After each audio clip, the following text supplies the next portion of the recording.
Cement হাউসের দিকে কিন্তু আসতে চেয়েছিলেন, তবে সেখানেই কিন্তু তাকে সমাধিস্থ করা হলো। আরো একবার সিমেন্ট হাউসে উপস্থিত থাকা এমজিই, এবার কিন্তু দেখতে পাচ্ছিলাম হৃদয় ডাউন হবেন। এমজির বাকি দুজন প্লেয়ার কিন্তু এল শেপ ঘি ধরে কিন্তু বসে আছেন। তবে এইবার সিনারিওটা 3v3, দেখা যাক এই জায়গায় একটা ওপেন ফাইটে তারা কি এঙ্গেজ করবে নিজেদেরকে, সেটা হচ্ছে বড় প্রশ্ন। রিভাইভকে কমপ্লিট করবেন, গ্লুমেলটা ইউজ করা হচ্ছে, ডিএক্স সবচেয়ে এলিমিনেশন কিন্তু সেখান থেকে থাকছে। 7Z অলরেডি কিন্তু শোভনের সাথে এখানে ডাউন হতে দেখতে পারবো, এবং 7-7টি এলিমিনেশন কিন্তু এই জায়গায় তার কাছে আমরা দেখতেই পাচ্ছিলাম। কেমন পারফরমেন্স করবে এই জায়গাটা থেকে। 7-7টা এলিমিনেশন কিন্তু এই মুহূর্তে ডিএক্স এর কাছে।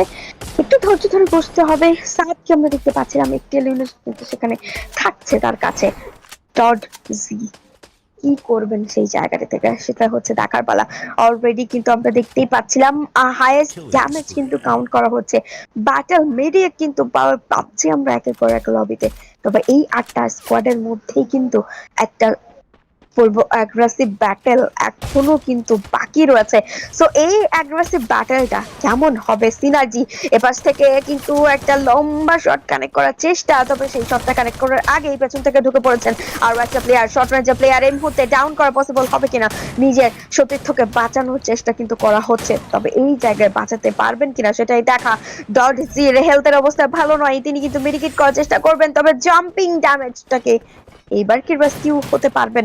না, আবারও কিন্তু পেছনে ঘুরে উপরের দিকে চলে যাচ্ছেন। এবার ওয়াল দিয়ে দরজাটা আটকে ফেললেন, একটা মেডিকেট। সেই মুহূর্তেই আরো একটা নতুন দল হয়তো বা এখানে উপস্থিত হয়েছেন। গ্লুবেলটার ইউজ করেছেন, মেডিকেটটা পারচেজ করার সময়টুকু হয়তো বা ম্যানেজ করতে পারলেন না, এই জায়গা থেকে সে ডাউন হতে হবে ডেডলি এক্সিকিউশনকে। তবে চমৎকার একটা পারফরমেন্স দেখিয়েছেন এই জায়গায় এনভিই। তাদের কাছে কিন্তু থাকবে 10-10টি এলিমিনেশন।